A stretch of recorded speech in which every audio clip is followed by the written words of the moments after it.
시청자 여러분 안녕하십니까. 생방송 TBS7 시작합니다. 오늘도 코로나19 신규 확진자 수가 5만 명을 넘었습니다.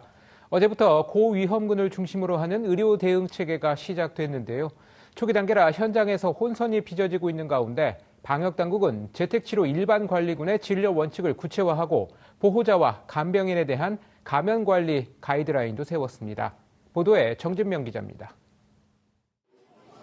오늘 0시 기준으로 신규 확진자는 모두 53,926명. 어제보다 196명이 적지만 여전히 확진자 수는 5만 명대입니다. 중환자 지표는 271명으로 관리 가능한 범위입니다. 사망자는 49명이 더해져 누적 7,012명이 됐습니다.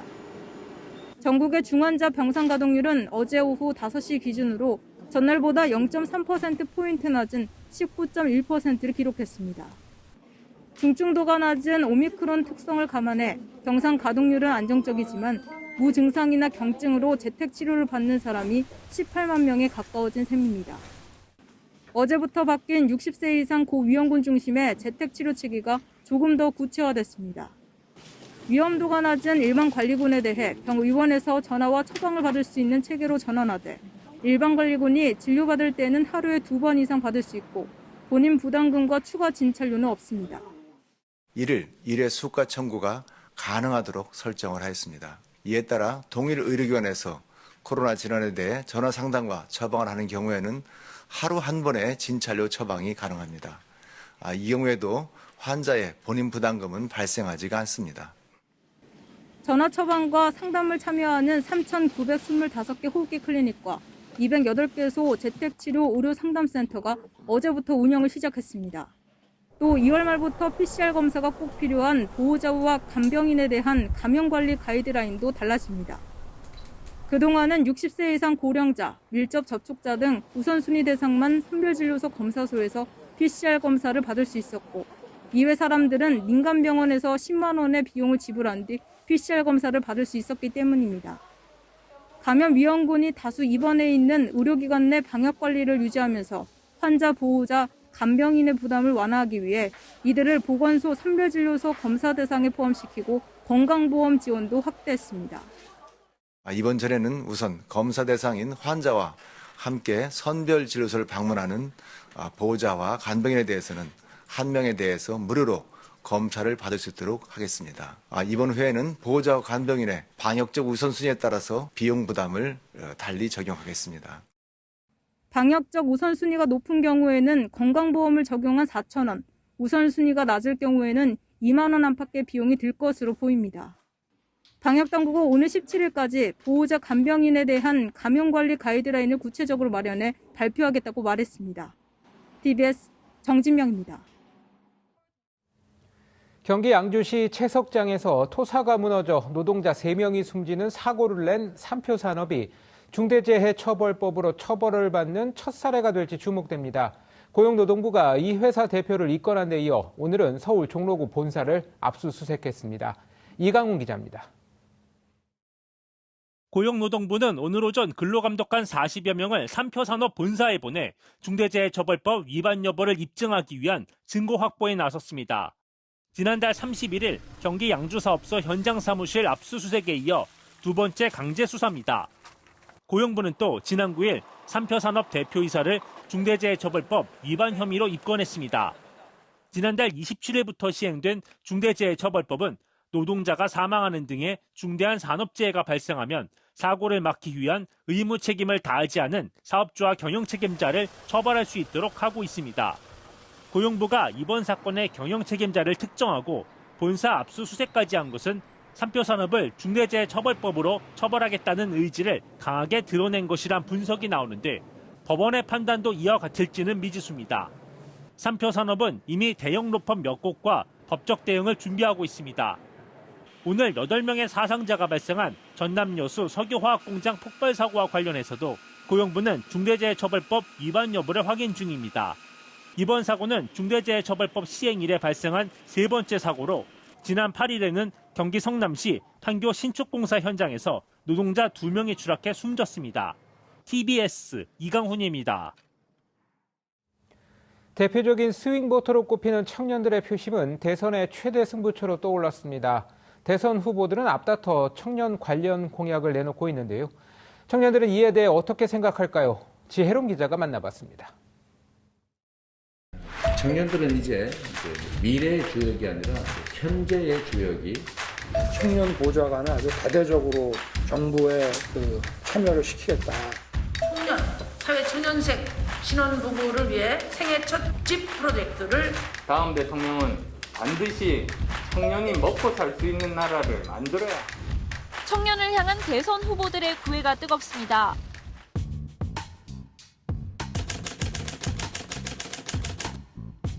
쏟아지고 있는 청년 공약들. 거리에서 청년들을 만나 관련 이야기를 들어봤습니다.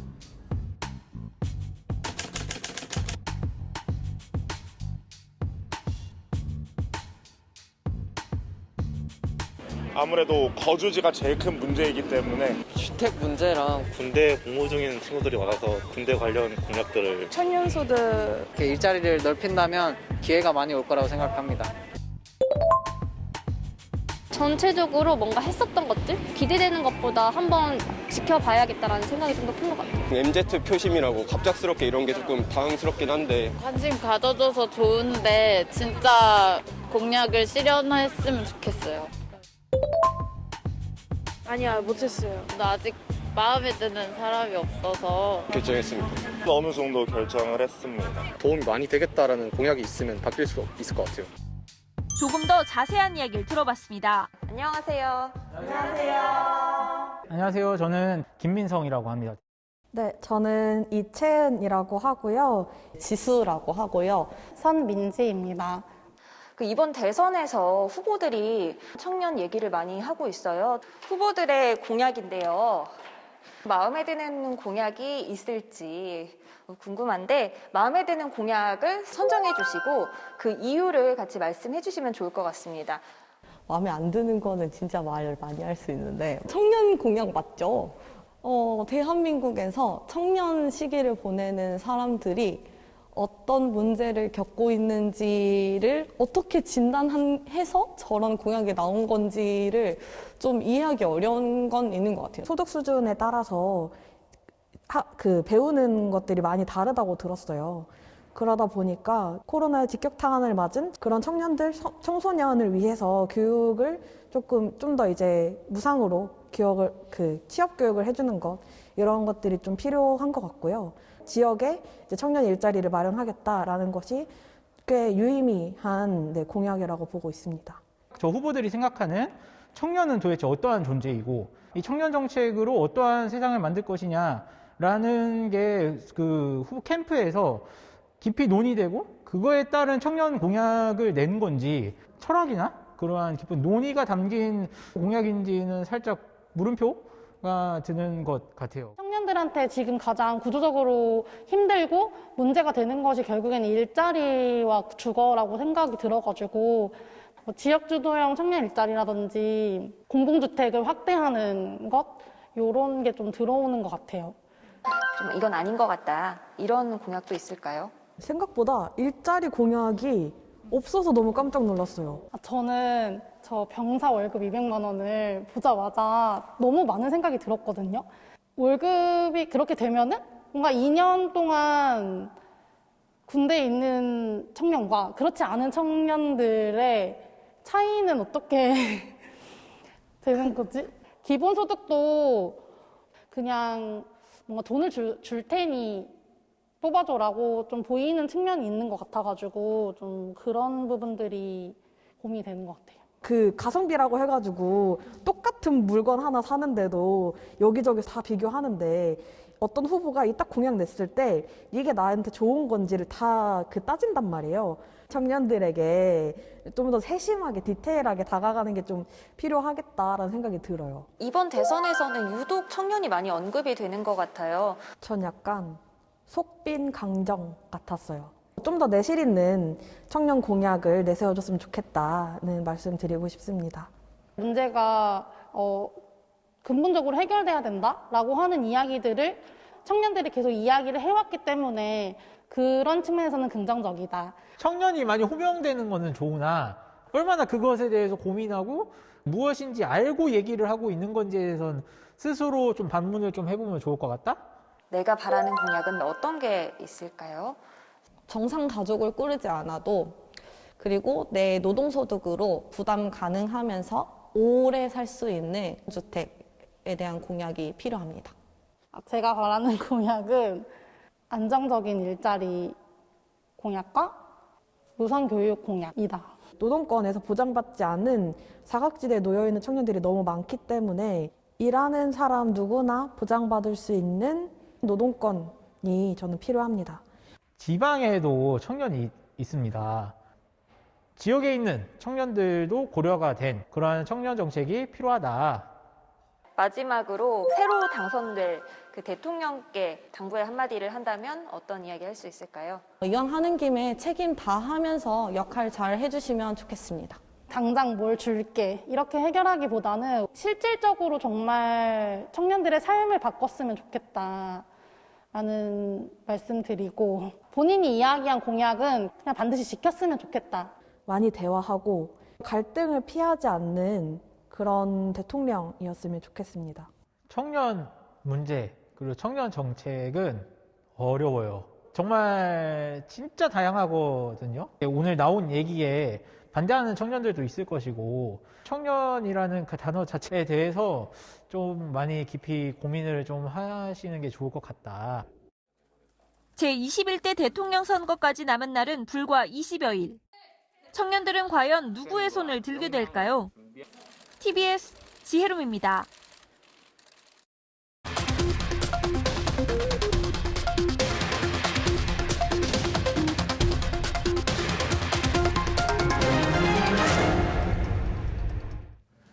다음 주 월요일 코로나19 백신 4차 접종 계획이 발표될 예정인 가운데 접종률이 늘어나면서 이상 반응 사례도 늘고 있습니다.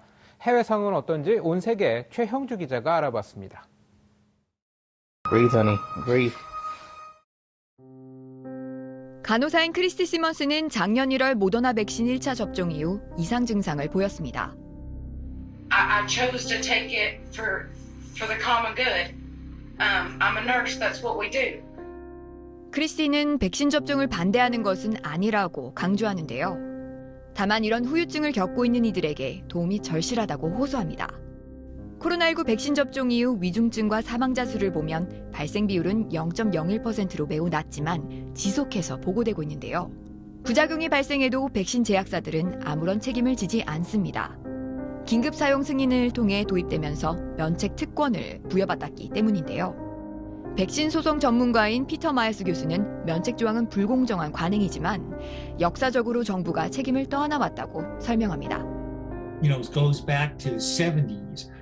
Was really triggered by our own manufacturers were saying, listen, people are suing us in court and, you know, and the risk of paying out millions and millions of dollars, we may not make any more vaccines. So the vaccine manufacturers in America kind of threatened the federal government here to say, listen, unless you give us protection, we may just get out of the market. And there may not be these childhood vaccines, the polio vaccine, the mumps, the rubella vaccine. And so therefore Congress said, we will agree to the manufacturers that we'll give them this very great protection. 코로나 백신 접종 피해 보상 제도를 갖춘 나라는 한국을 비롯해 미국, 독일, 일본 등 25개국에 불과했는데요. 최근 호주, 캐나다 등 피해 보상 체계를 마련해야 한다는 목소리가 커지면서 현재 최소 34개 국가로 증가했습니다. 하지만 보상은 더디게 진행되고 있는데요. 미국에서는 코로나 백신 접종 피해 보상 신청 3천 건이 접수된 가운데 단 한 건만 인정됐습니다. 코로나19 백신과 부작용의 인과성을 증명할 수 있는 자료가 부족하거나 절차상 쉽지 않아 보상 신청 자체를 포기하는 사례가 많다고 설명합니다. And it's the problem with this type of secret program that you never get answers. You just file your claim and wait for them to decide it. Who decides it? We don't know. How long they'll take? We don't know. 코로나 백신 후유증에 관한 연구는 아직 진행 중이기 때문에 피해 구제를 위해선 인과성 심의 기준을 완화하는 방향으로 제도가 개선되어야 한다는 지적이 나옵니다.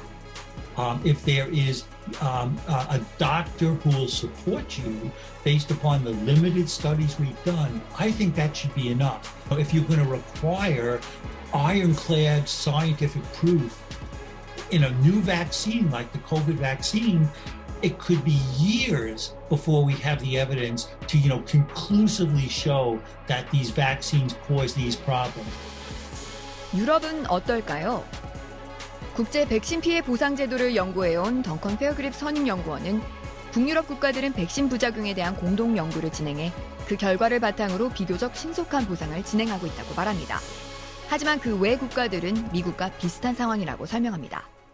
Sweden, Finland, Norway, etc.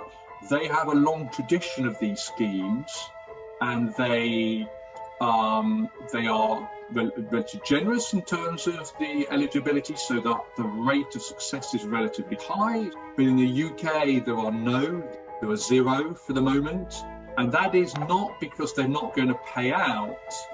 It's always a very tricky part of vaccine compensation to decide whether the side effect, whether the serious adverse event has been caused by the vaccine and not by pre-existing condition. 수치로만 본다면 국내 백신 피해 보상 인정 사례는 상대적으로 많은데요. 대부분 30만 원 미만 소액 심의권이 차지합니다. 해외 전문가들은 수치보다 시민들의 접근성과 인과성을 증명하는 제도 내부를 들여다봐야 한다고 지적하는데요. I'm a little bit skeptical about how helpful percentages are, because it really depends on how many claims are made. People are maybe making claims for very minor symptoms. How quickly are they dealt with in different schemes? How generously are they provided? What is the identified unambiguous cases? And then to compare how they're treated. And that's, I think, where it's interesting to look. 한편 이런 보상 문제점을 해결하기 위해 영국 옥스포드대와 캐나다 퀸즈대는 온라인 백신 중재자라는 AI 프로그램을 개발하고 있습니다. 시민들이 더 접근하기 편하고 피해 사례, 보상 인정 가능성, 예상 보상금, 신청 절차를 보상 시스템에 맞게 가이드를 제공합니다. 동시에 더 많은 이상 반응 사례를 모아 부작용 인과성 조사에 기여할 수 있을 거라는 설명인데요. 팬데믹이 초래한 공중 보건 위기가 피해자들을 보호하는 사회제도를 재정비하는 기반이 되기를 기대해봅니다. 지금까지 온세계 최영주였습니다.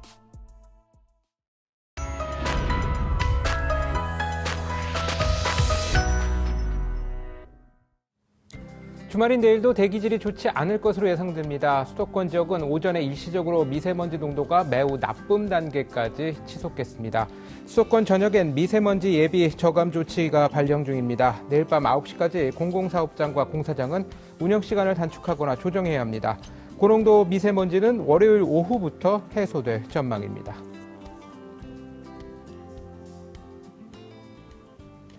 생방송 TBS7은 오늘까지입니다. 그동안 함께해 주신 여러분 고맙습니다.